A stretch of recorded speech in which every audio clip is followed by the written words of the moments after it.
मैनू ख्वाबा ने डराया है बड़ा वीर अकबर। वेखिए मां बाजार च मैं बेचा दे वीर ना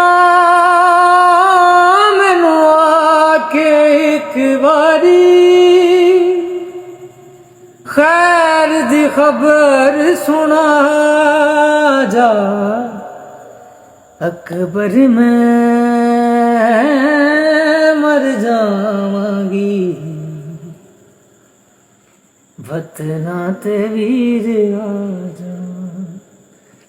वीर ना मैनू आप डरांदे ने बैण दे दर्द वंडा जा। अकबर मैं मर जाऊंगी